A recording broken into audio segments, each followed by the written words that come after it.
Hello everyone, welcome to StraightA. Dawson here, back with another video here today, and we will be starting a whole brand new series here today, going through all 32 teams individually, breaking down what I think of their depth chart, what I think of their past history with stats, as well as their schedule, giving all my predictions for how each quarterback's going to do, the receivers, the running backs, their record by the end of the season, and then of course near the start of the season we'll recap it all together in predicting the entire season as a whole.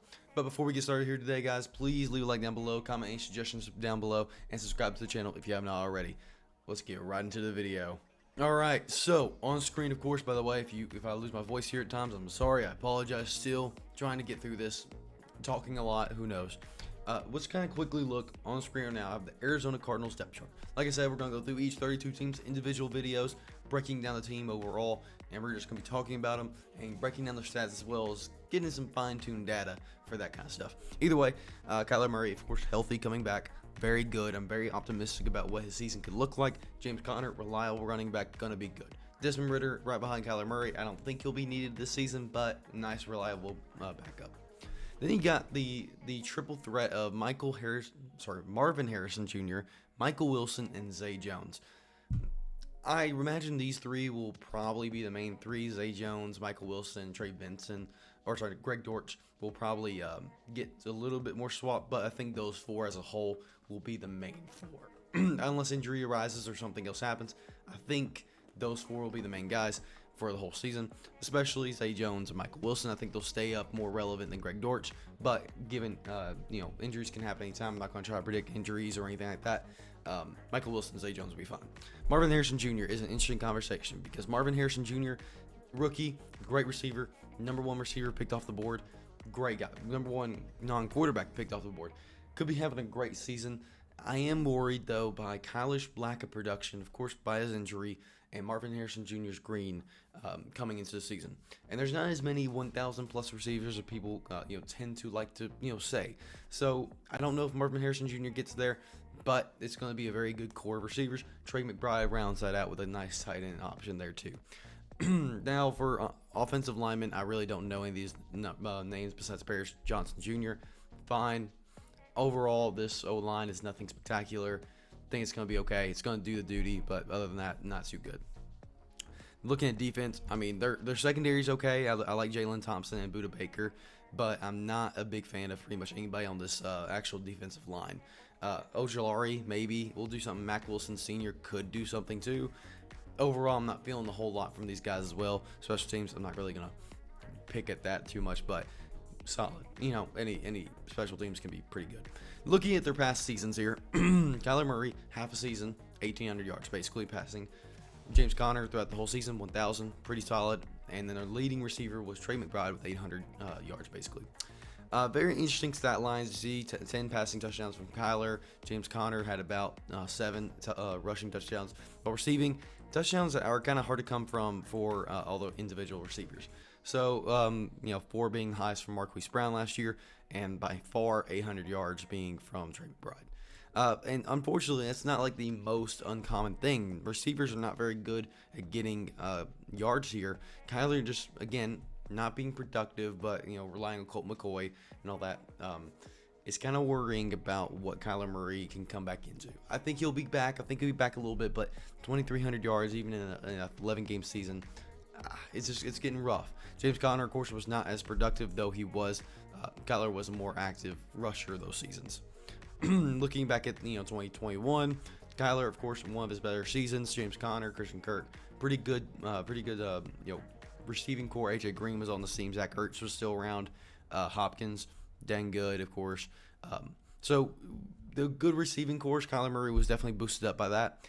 And then kind of looking here as well, Kenyon Drake not quite getting 1,000, but actually doing really, really well. Kyler Murray doing super well. Hopkins in his prime. This was the best Arizona Cardinals team we've seen, and we have yet to see them come back from that. Their defense was pretty much the same across the board. Interceptions, sack-wise, nothing too big there. And what kind of sacks they were taking were all pretty consistent as well. Nothing's a really big note there. But let's kind of recap and kind of go into the actual predictions and break down each of the players. So now that we reviewed all the players and all the teams, basically, and kind of looked at their stats overall and kind of took it in, what are the actual season predictions going to be, and I'll be kind of guessing in a range. So as a kind of a fun fact checker, and I may do something with this in the future. In passing yards, there's only like on average for the last 4 seasons, there's 5,000 passing yard person on average. There was a few, about 4 from 4,500 to 4,900. There's ranges for all the stuff, and I pulled up some data, took the average of the last 4 years, and put it on my sheet and said, okay, I'm gonna hit that mark, that little bell curve as best I can, because obviously things are gonna go like there could be 5,000 passing yard people, and all that good stuff. And I'll only be doing yards for this. I won't be doing touchdowns because touchdowns and yards, they don't actually really correspond too well. Interceptions, same case there. It's just going to get too messy. I will still be predicting those, but I will not be basing my bell curve on that, if that makes sense. I'll just kind of be basing off their past and how well I think they're going to do this next season. Receiving yards, sacks, and defensive sacks and all that stuff will also be taken into account in the bell curve. So passing yards, rushing yards, receiving yards, sacks, defensive sacks, interceptions, and wins will all be taken on the bell curve. And I'll just kind of be analyzing that as we go. First of all, though, we do have the Arizona Cardinals, of course, and the QB predictions. My predictions for Kyler Murray. And I'm doing the range. Obviously, I'm not going to try to predict 3,777 yards. I think that Kyler Murray will be back in the 3,500 to 4,000 range. I do worry that he's going to barely miss the 3,500 mark, but I think he'll get to like 3,500, 3,600, barely. And I think that's going to be kind of the range. I think he's going to stay healthy this whole season. I think he's going to do good. I think he's going to get 27 passing touchdowns. It's a little bit on the higher end of the passing touchdowns he's done in the past, but I think he'll have to rely more on Marvin Harrison Jr. and Trey McBride than his own rushing ability now. So I think it's okay to go for a more higher base passing touchdown ratio for him. 350 to 400 rushing yards. That's his high outside of his one big season, rushing wise. I think he'll be at the high end of that. I think he could very possibly be 400 to 450 or something around those ranges. I kind of just took that one as well and just made a range myself. 5 rushing touchdowns seems what he's been doing except for his one big season, so I'll go 5 rushing touchdowns as well as 11 interceptions. I think he'll do all right, but I think he's going to have to just develop more. I don't see this being a big development year for him in terms of smart play style. I see this being he's got the skill again. Now can he get the smarts? So it goes 35, throwing for 3,600 yards, 27 passing touchdowns, not just be anything to, besmudge at. There you go. But 11 interceptions will kind of show that he's in that not great range. I'm of course going to say like 11 to 13-ish, but 11 is kind of my guess for him. Running back predictions. James Conner, I think, will be the main running back the whole season unless they do a trade or anything. So he's going to be the main guy. I think he just goes shy of 900 yards. I don't see him he's done 750 in the past. The offensive line didn't get much better, if at all. And I just don't think he's going to repeat 1,000 rushing yard season with Kyler Murray being at the helm. So 800 to 900 rushing yards is pretty fair. 8 rushing touchdowns somewhere in the middle of his good seasons. I think this is all very fair for James Conner. I like him. He's reliable. He'll get volume. But with Kyler Murray doing as well as he will, and Cardinals actually passing the ball probably more because he'll probably be behind in some games, I think he'll get to 800 to 900 yards.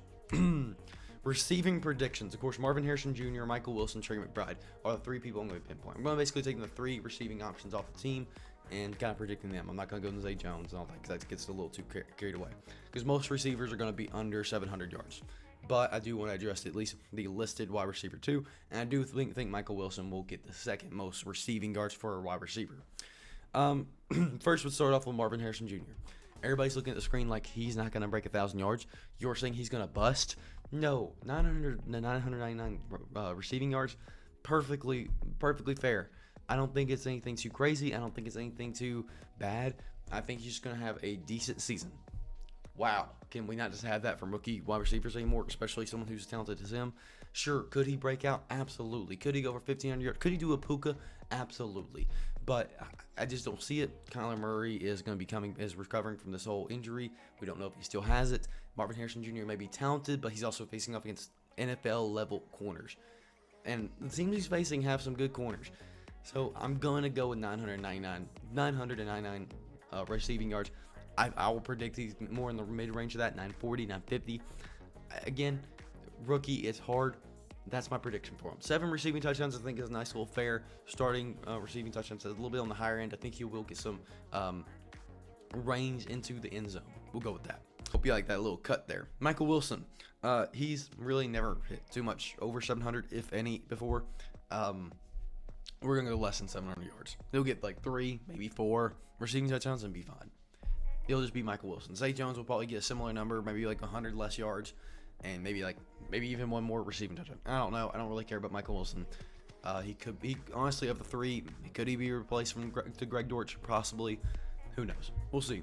Trey McBride, I think he'll still be in a similar range now that he's more reliant, now that he's more used to the system, everything. He'll still be in the same consistent range. I could see maybe a higher receiving touchdowns, but with Kyler Murray not being as productive, I think he'll be in the 5, maybe 6, upwards of 7. I think receiving touchdowns. If he does go to 7, I think Marvin Harrison Jr. will be 8 then. 899 receiving yards. I think he'll be staying in the same area because I think he'll be used more. But also Marvin Harrison Jr. will be taking volume away. So, and you can say the same thing that Marquise Brown was around last season. I just think it was a whole different game for them last season with Kyler Murray coming in halfway through. So that's my prediction for all the receivers and kind of the receiving yards and receiving touchdowns. Next up, I'm not going to get too fancy with it. O-line, I'm going to put them somewhere on the lower end of O-line sacks allowed. I'm going to put them like 46 sacks allowed. That's a higher end of what they've been allowing, like 42. I think they allowed 39 3 years ago. I just don't think their O-line's that good. Then again, with looking at this whole sacks allowed thing, that actually is like pretty much the league normal. Like that's about half the teams is they allow 40 plus sacks. So it's not uncommon, but I think they're going to be in the higher end of it for sure. What they're going to get sack-wise, 39 to 35 sacks. I think it's just a nice little fair balanced number. It's about the bottom third of the league. Again, their defensive line doesn't make me too happy. I think it's going to be about 36 sacks if I had to predict, but we'll go with that. Interception predictions, again, their secondary is good, but it's not great, so I'm going to give them 13 to 11, which is actually decently good looking at this. Again, about near the top of the half of the league. I think the 13 is a good number for them, but 12 is probably a better number for me to say.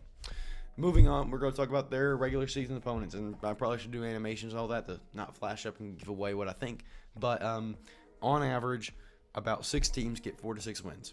One team usually gets, or 2 teams usually get 0 to 30, and yeah, that's kind of how I look at this. Is that there's going to be 8 teams that get less or 6 or less wins.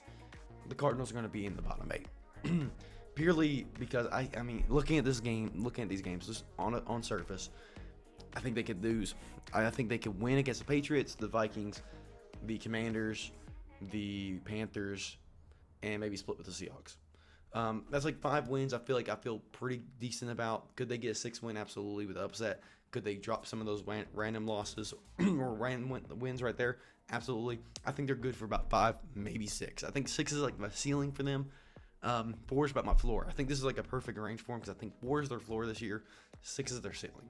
Again, they're facing off against really good teams. I think they need one more good off season, to really get their gears going and back into Cardinal shape.